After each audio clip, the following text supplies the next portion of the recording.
Hello everyone, welcome back to Believer Science Academy, Bengaluru. This is daily news analysis session. In this session, we will be discussing some important 6 to 7 articles from various newspapers which are very significant from UPSC prelims, mains as well as interview perspective. Without the delay, we'll start the discussion. So the first article for the day, that is 3rd February 2025, is talking about Myanmar and its continuing nightmare. The article reads, 4 years on, Myanmar and its continuing nightmare. Okay, why it is in news? It is in news because there are several significant developments surrounding the ongoing crisis in Myanmar as it marks the 4th anniversary of the military coup. Okay, so we'll discuss what is military coup and how it has impacted Myanmar till then. Military coup in Myanmar, which happened on February 1, 2021, has drastically altered the political landscape, leading to instability and conflict. So, return to military rule. The coup reversed a decade-long democratic transition by overthrowing the elected government of Aung San Suu Kyi's National League for Democracy, that is NLD. Before the military coup happened in Myanmar in 2021, there was a democratic rule for over 10 years. Okay, it was mainly because of the efforts of Aung San Suu Kyi's National League for Democracy, which has now the coup has resulted in widespread protest and civil unrest against the junta in both within Myanmar and outside Myanmar. This resulted in rise in civil unrest and resistance. That is, the coup sparked massive protest and civil disobedience movement, leading to the formation of shadow government, the National Unity Government, which was outside by outside lawmakers. Okay, so there was a military government which was other junta which was leading at the national level, and there was a shadow government created by National Unity Government. Those were the lawmakers or those were the members of National League for Democracy who were outside by the junta. Okay, this has resulted in armed conflict with various ethnic groups and newly formed resistance forces, creating a state of civil war and human rights violations and humanitarian crisis. The military's brutal crackdowns have led to widespread human rights abuses and violation, including killings and arbitrary detentions. Millions have been displaced, exacerbating the existing ethnic conflicts, particularly affecting the Rohingya population. The international response has largely failed to hold the military accountable. Okay, despite the known large-scale human rights violations, the junta continues to violate the human rights without heeding for the external influence by the international community. Okay, now in this article they discuss the prospects of Myanmar's economy in 2025, considering the current socio-political turmoil. The World Bank forecasts a 1% contraction of Myanmar's GDP for the fiscal year ending in March 2025, marking a significant downgrade from earlier growth expectations. Okay, it is not the 1% growth, it is the 1% contraction in the GDP itself. Normally, in an economy, because of the various economic activities, GDP grows and increasing. For example, in India, it is growing at a rate of 6.5%. Okay, but here the GDP is contracting. Okay, so it is a cause of concern in Myanmar. By 2025, around 19.9 million people, or the 1/3 of the population, are expected to require humanitarian aid, including 6.3 million children. Okay, so that is the sorry state of Myanmar at the moment. Since the coup in February 2021, armed conflicts and natural disasters have disrupted production across the sectors like agriculture, manufacturing. Okay, so on top of the armed conflicts, even the natural disasters such as the floods have resulted in disruption of production. Recent floods have further damaged infrastructure and production. Okay, so it is one after the another that is resulting in the failure of Myanmar at the moment. About 25% of the population faces acute food insecurity driven by high inflation rates projected at 26% annually. Many households struggle to afford basic necessities due to rising food prices. Okay, inflation and also crisis among the citizenry. And a long term economic outlook remains grim with subdued growth expected even if conflicts levels stabilize. Further, violence or natural disasters could worsen economic conditions as well. Okay, so the article also discusses the role of ASEAN in addressing the Myanmar crisis. Okay, what the role of ASEAN is in this aspect. There is a 5-point consensus, that is in April 2021 ASEAN introduced a 5-point consensus calling for an end to violence, dialogue, humanitarian aid, and special envoy to mediate.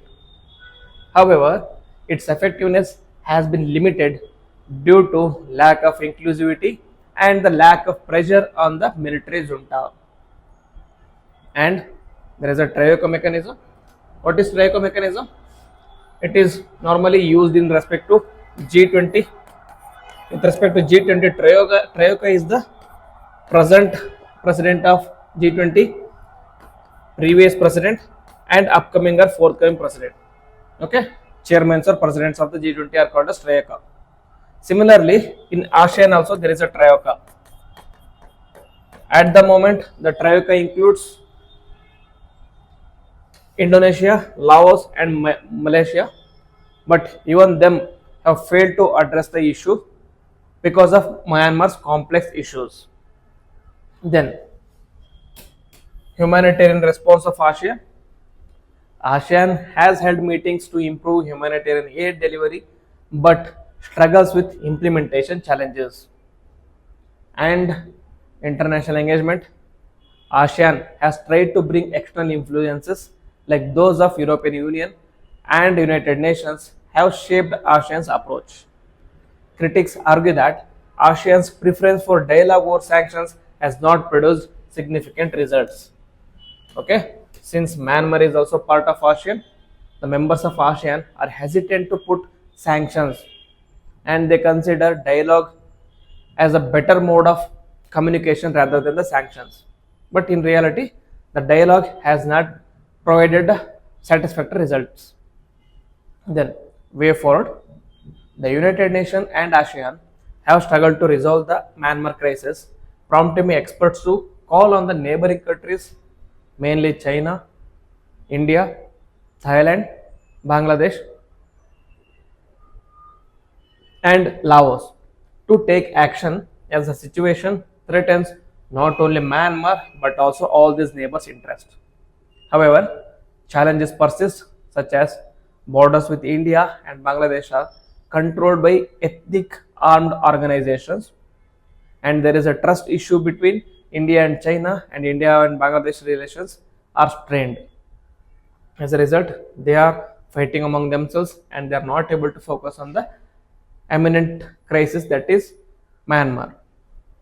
This makes it difficult for these nations to reach a consensus on how to encourage peace. And Thailand, which is a significant ASEAN member, could play a crucial role but faces its own limitations. That is, meanwhile, China's influence has grown since the coup. Experts suggest that Myanmar's people should not rely on external help. Instead, their leaders must prioritize dialogue over violence to avoid further suffering. So, we have to wait and see how the crisis in Myanmar turns out in the coming years. So, second article, it is from the Hindu, which is an editorial. It talks about live-in relationships in Uttarakhand, the registration, the rules, and the concerns. So, there is a mandatory registration provision under Uniform Civil Code of Uttarakhand. It says that Uttarakhand's newly passed UCC, which comes into effect on January 27, 2025, already came into effect, mandates the registration of live-in relationships at both their commencement and termination. The law applies to residents of Uttarakhand as well as individuals residing everywhere in India. Okay. Registration process and documentation. Only unmarried heterosexuals couple can register. Applicants must submit extensive documents including photographs, Aadhaar and PAN details, phone numbers and proof of residence or domicile. The registrar is legally required to notify parents or guardians upon registration. Okay, and couples must disclose their prior relationships and current marital status. Okay, so all these are very kind of high restrictions put on the live-in relationships. Then as a result of all these restrictions, it is having an impact on the privacy and personal freedom. So the legal experts argue that mandated registration violates the right to privacy, which was upheld in the Supreme Court judgment of K.S. Puttaswamy versus Union of India. Okay, so suppose there are couples who are living in live-in relationships. Okay, the very basic idea for them to live in relationships is that they can maintain privacy and other people without any prejudices shall not know about their privacy that they are living in relationships. Okay, they are in live-in relationships. Okay, now if you are made to like register, now if you are made to tell to your parents, etc., etc., where is the question of privacy here? Okay, your privacy is being breached, and the very idea of live-in relationships being flexible, being less dependent and being less hectic than the marriage is getting questioned here. Okay, so critics believe that this law imposes an unjust intrusion into private relationships and implications for landlords as well. Now, so the landlords leasing property to live-in couples must obtain a registration certificate and incorporate it into the rental agreement as well. Failure to comply attract penalties.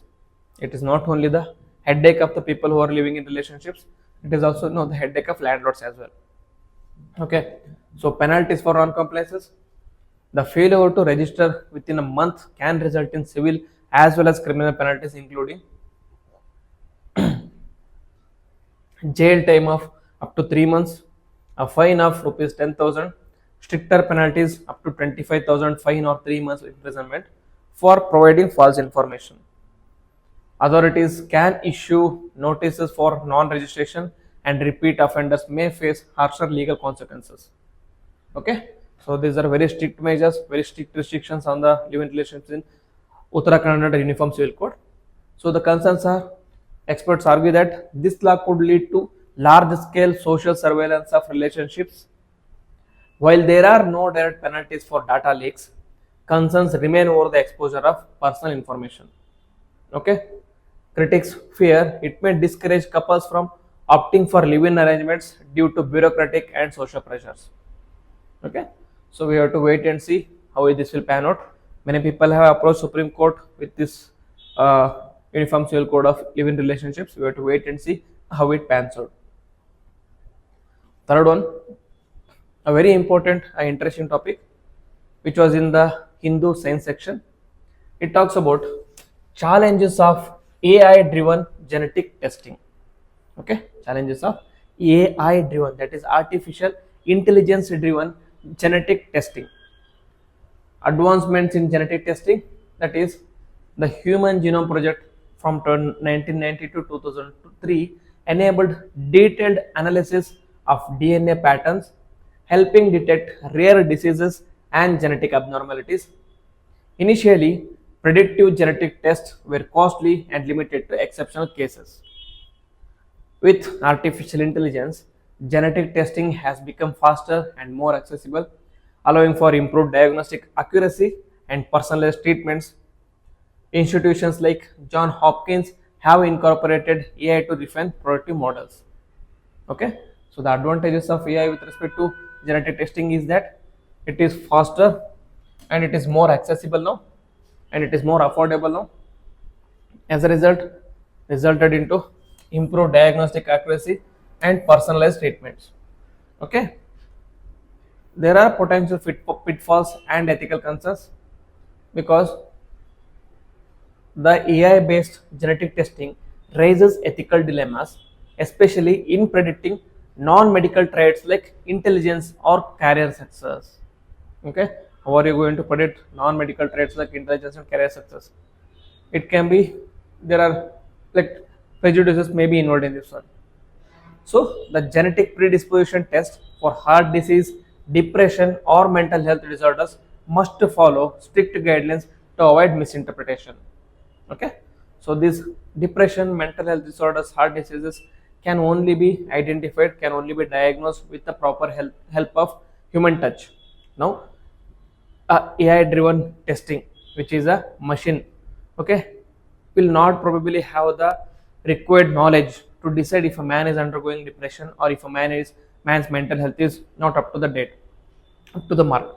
Okay, so these things need a stricter guidelines on certain standards or certain benchmarks or thresholds on the basis of which they can decide the depression and mental health. External factors like lifestyle, environment, and education significantly influence genetic outcomes, making some predictions unreliable as well. Okay, so there is another aspect of privacy and data security risks. That is, genetic testing involves massive personal data collection, increasing the risk of data leaks and hacks.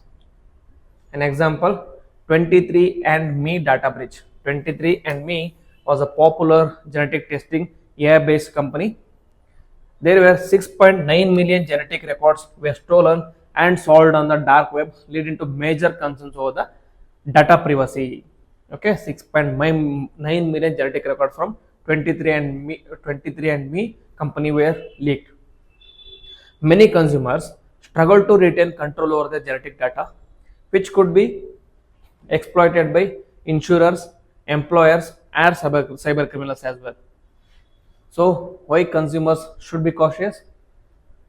Startups like Gene Decode offer AI based DNA analysis, but concerns remain about data security and accuracy. Unlike passwords, genetic data cannot be changed once leaked, making breaches permanent.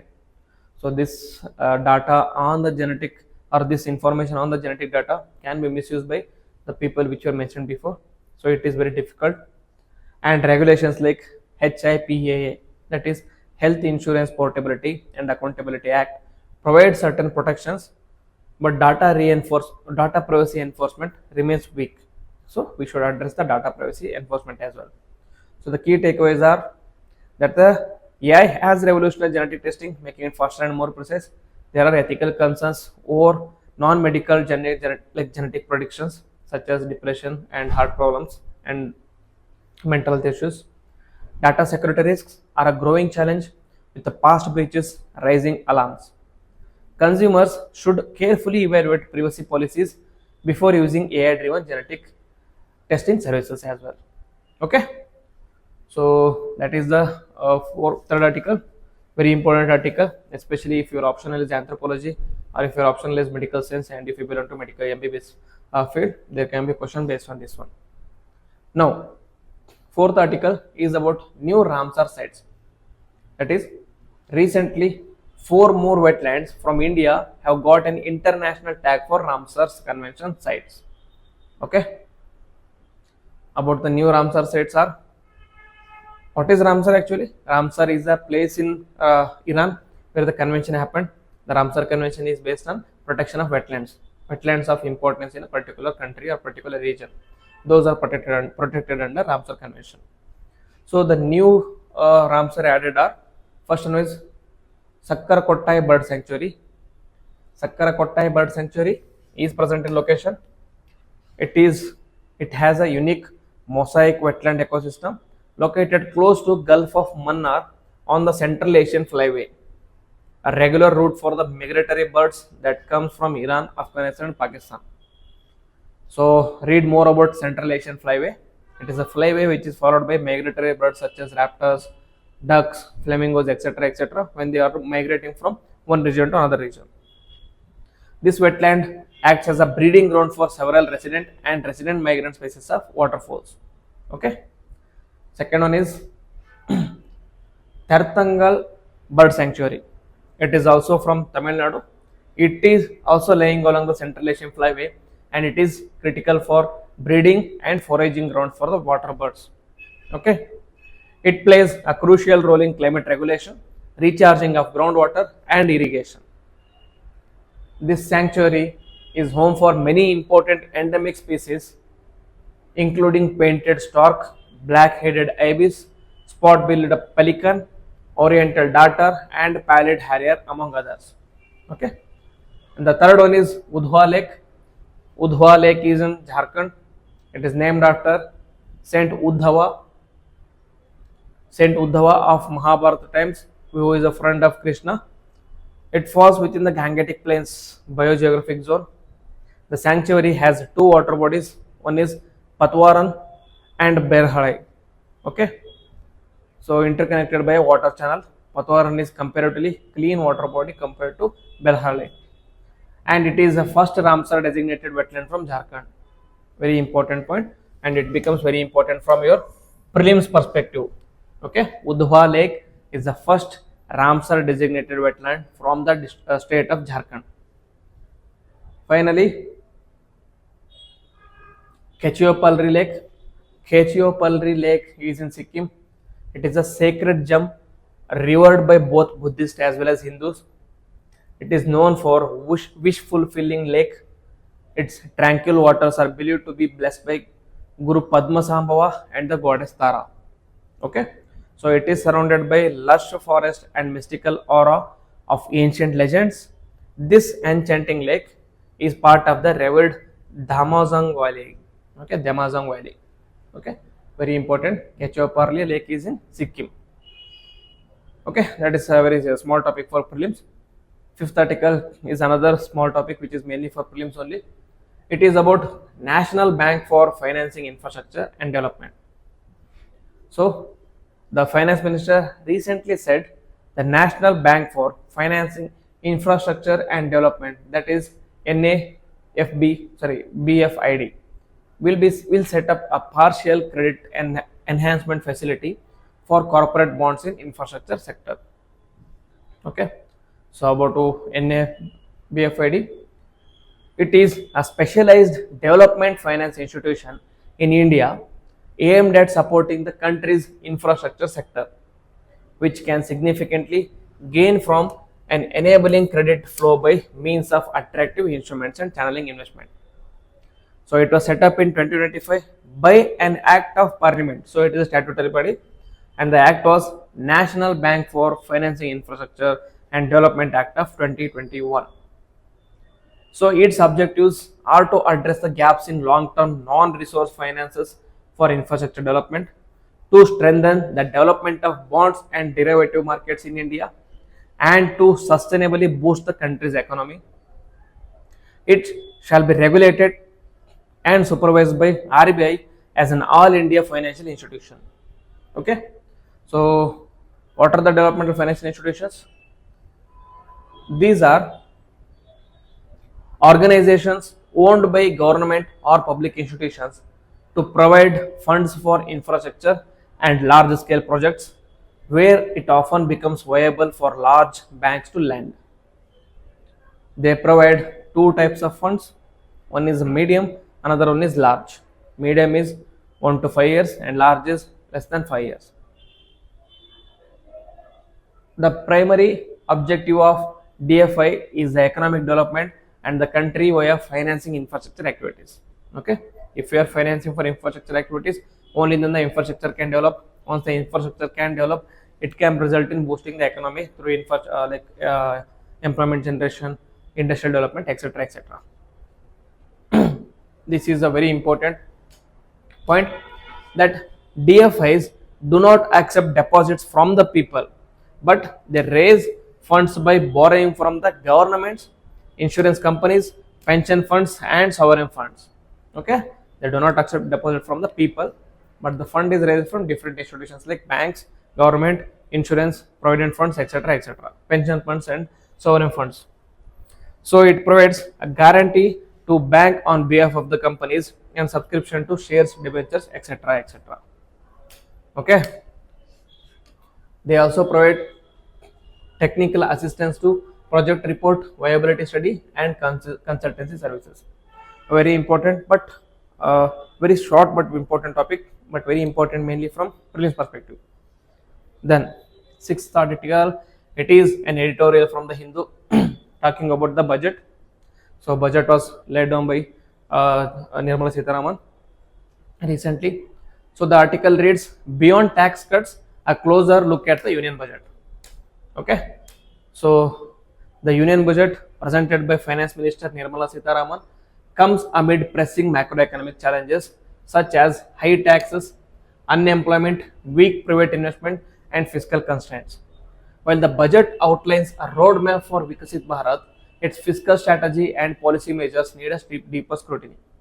Okay, so the highlights and concerns according to this article, according to the other, is that fiscal consolidation targets. So the budget aims for a fiscal deficit target of 4.4% of the GDP by financial year 26 based on the optimistic revenue projections. So the tax revenue growth assumptions that of 11.2% overall or 14.4% in income tax appear ambitious, especially after significant tax cuts. The rupees 11.54 lakh crore in net market borrowings may crowd out private investments, further weakening economic recovery. So success depends on tax efficiency, revenue buoyancy, and asset monetization strategies.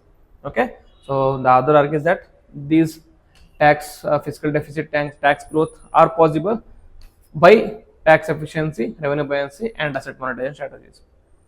Okay, second one, he also talks about income tax reforms and impact. So the income tax exemption was raised up to 12 lakh rupees. It brings relief but results in rupees 1 lakh crore revenue loss. Okay, so let's see, whenever there is a budget, last year there was a tax even on the 12 lakh budget like bracket, people are arguing that it is taking away the disposable income. Now they have given the exemption, now they are saying that it is resulting in like loss of revenue to the government. So the critics will be there, the criticism will be there, that is what it is. So this could limit public investment in infrastructure and social welfare. Household savings have declined structurally, that is 18.4% of GDP in financial year 2025, raising concerns over long-term sustainability of these tax cuts. Okay, next one is resulting like with respect to manufacturing sector. It talks about steps and the shortcomings. So the recent budget reiterates India's manufacturing ambitions amid concerns over underperformance, that is only 17% of the GDP. The production linked incentives have seen moderate success, but scalability remains uncertain. Initiatives such as enhanced MSME credit and National Manufacturing Mission are steps in the right direction. However, regulatory inefficiencies, infrastructure gaps, and weak R&D remain a key obstacles. Okay, so with respect to agriculture, the focus has been on the productivity, but there are market gaps which persist as well. That is, PM Dhan Dhanya Krishi Yojana and the National Mission on High Yielding Seeds aim to improve productivity and climate resilience. Kisan credit card loans limit increased from rupees 3 lakh to 5 lakh, focusing on targeted interventions in low productivity districts. However, reliance on short-term loans rather than market reforms continues to burden farmers with a debt. Okay, so lack of strong agricultural export policies is a missed opportunity, especially for millets and organic farming. Okay, author argues that the budget should have focused on strong agriculture export policy because the world is moving towards millets and organic farming, and India is a front runner in millets and organic farming. That should have been used according to the other. External sector and trade challenges. Service exports, that is IT and BPO, remain strong, that is 10.5 CAGR, but trade diversification is inadequate. Okay, so mainly dominated by IT and BPO only. Bharat Trade Net and export credit support for MSMEs are positive but lack the scale to address trade deficits. Then the depreciation of rupee and declining forex reserves demand a stronger strategy. So more export value oriented industries are needed.